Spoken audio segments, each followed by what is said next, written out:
Asistimos en el contexto de una crisis sanitaria sin precedentes en nuestra historia como república independiente a la constatación de una crisis de viabilidad del proyecto nacional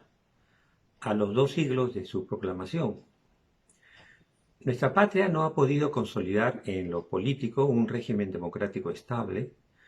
un sistema económico hacia un desarrollo sostenible, ni articular la heterogeneidad social y la pluralidad cultural de la población en una comunidad nacional imaginada. Estamos a punto de celebrar el bicentenario de nuestra independencia en medio de una profunda crisis de gobernabilidad por la irresponsabilidad de una clase política que en todos estos años se dedicó a servirse, beneficiarse del Estado y no a servir al Estado en beneficio de todos los peruanos. Paradójicamente, a inicios de estas 3 décadas nefastas, se produjo en forma tardía la fundación de la literatura en su acepción de estudios literarios como práctica académica en el Perú. Cuando a inicios de la década del 90 del siglo pasado, la formación en el bachillerato estableció curricularmente una autonomía teórico-metodológica diferenciada de otras disciplinas humanísticas. Esta instauración de la práctica de la llamada crítica literaria, diferenciada de la literatura como actividad artística y como institución social, se produjo con casi un siglo de atraso respecto de otras naciones de Occidente. Casi simultáneamente, la globalización capitalista inició su expansión que impuso en las humanidades una subordinación a la emergente cultura del espectáculo y a la ideología consumista, con la consecuente pérdida de su tarea esencial de defensa del arte y la literatura como ámbitos de una conciencia crítica frente al devenir. En esta etapa postcolonial de la actividad cultural y artística, una de las trabas de los estudios literarios peruanos radica en su tendencia a asumir la literatura y el arte como un producto, un resultado, un lenguaje cuya función es brindar información sobre lo existente o establecido, es decir, describir los hechos de sus anécdotas y tramas en términos transitivos o constatar sus recursos y procedimientos formales en términos intransitivos.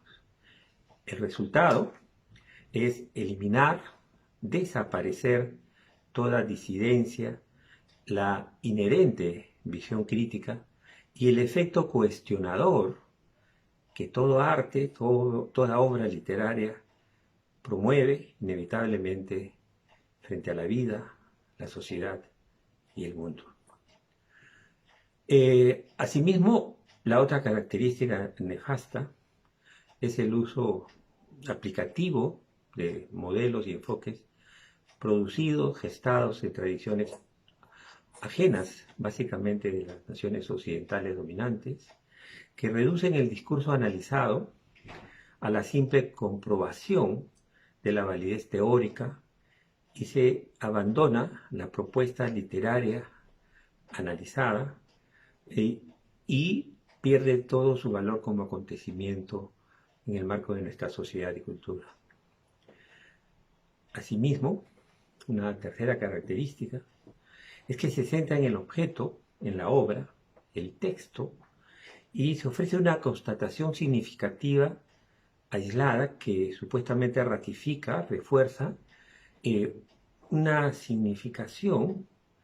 pero que no se percibe que esa significación está de algún modo escindida de la totalidad del corpus y de la tradición literaria nacional, y por lo tanto produce, induce, refuerza una fragmentación y de hecho la diversidad inherente a nuestra experiencia histórica se ve subordinada a una mirada postcolonial que obvia permanentemente una visión global o una totalidad como ámbito simbólico que debemos los humanistas y los críticos recuperar si queremos realmente propiciar una posibilidad integradora, articuladora, como diría Mariatti, si queremos construir una nacionalidad que todavía está en formación. Todo lo dicho me lleva a señalar que hoy más que nunca necesitamos una crítica que recupere la dimensión de la experiencia, de la vivencia, de la literatura y el arte como su carga inevitablemente de insubordinación, de disidencia frente al modo de vida impuesto por el capital global. Contra todo consumismo contaminante, contra toda ideología segregacionista, autoritaria, y rescatar el papel del arte y la literatura a favor de una cultura solidaria, un diálogo que propicie la cooperación entre los seres humanos en épocas tan terribles como la actual, y que busque desterrar la inequidad social, que trate de buscar la igualdad entre los seres humanos y distinción de lengua, raza, credo, y que por supuesto también busque la igualdad de todos los seres vivos que hay en el planeta y de que defienda la diversidad de nuestro hábitat. Yo creo que se están dando algunos pasos para desarrollar una nueva crítica, una ecocrítica disidente, dialógica. Y un buen ejemplo de lo que estoy señalando creo que es este libro de Piero Miovich, Pedregal, que estamos presentando hoy, Mecanismos ficcionales en las tres mitades de Inomoxo y otros brujos de la Amazonía, de César Calvo. Este libro, que apareció en la década, hace ya casi 50 años, en la década de los 80, ha sido recuperado, ¿no?, por este joven crítico estudioso, y ahí me parece que su publicación es un gran acierto de este nuevo sello que no conocía, que me parece que además de una buena labor de publicación y de edición, está escogiendo buenos temas, autores y libros, lo cual es bastante halagador y nos alienta en la tarea de construir una conciencia crítica culturalmente hablando. Pero de algún modo este libro pone en ejercicio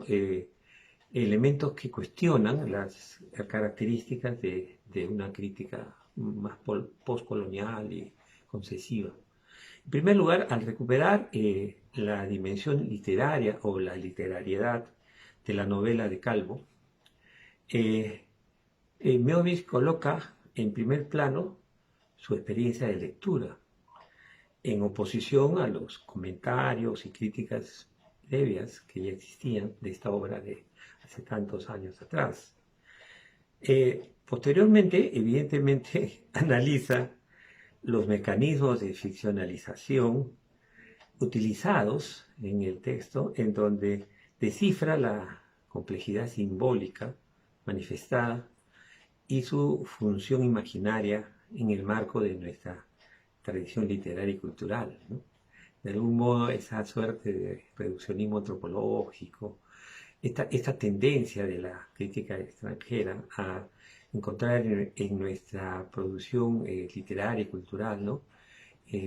elementos para ratificar sus modelos, acá está un poco puesta en cuestión, ¿no?, porque no solamente el colonialismo antes se dedicaba pues a llevarse los elementos tangibles, ¿no?, nuestras riquezas materiales, ahora se llevan nuestros elementos intangibles, ¿no?, y se apropian de ellos y los manejan a sus propios criterios en el marco de su propia academia. En Perú y San Marcos en particular durante décadas, siendo una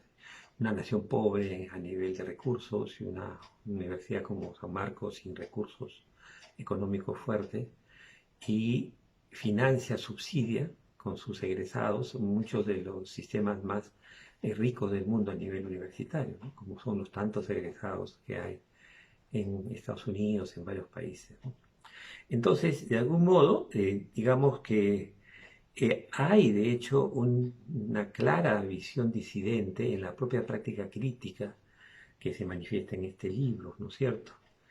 El resultado de una labor crítica de esa naturaleza, ¿no? Que además intenta, como lo ha planteado muy bien, hacer ver que las miradas de nuestra cultura y nuestra literatura no pueden moverse pues en compartimentos estancos, separados, ¿no? Que cada vez aparece un nuevo elemento, ¿no?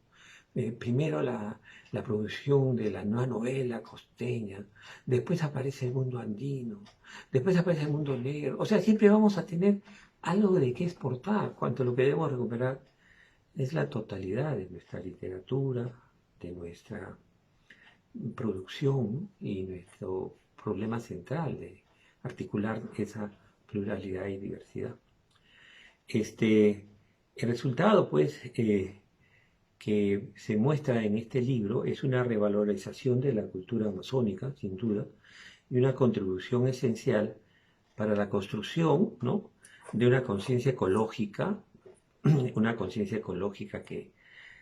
que nuestra literatura quizás es la que más puede contribuir en esa tarea, ¿no?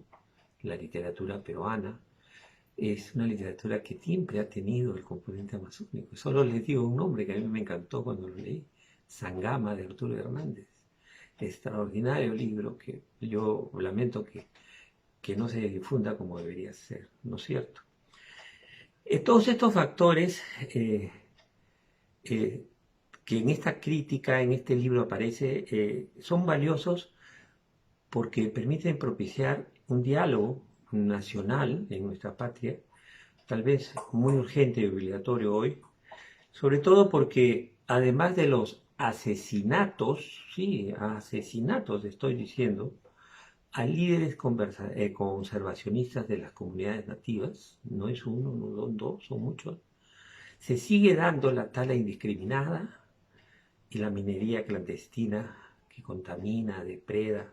y aniquila nuestra riqueza natural y biodiversidad. No tomar conciencia de esta situación es tanto más nefasto que las leyes aprobadas por congresistas corruptos que venden y se enriquecen con lo que es patrimonio de todo el Perú.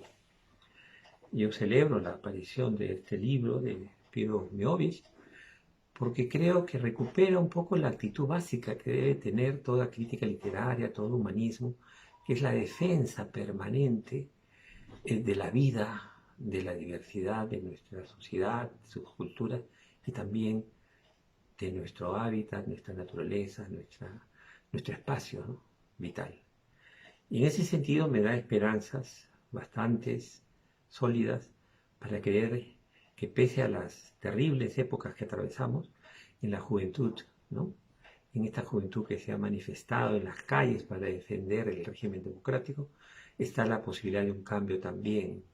en la visión del humanismo y de la crítica literaria, porque estos jóvenes como Piero son los que probablemente instauren una nueva crítica, una crítica dialógica,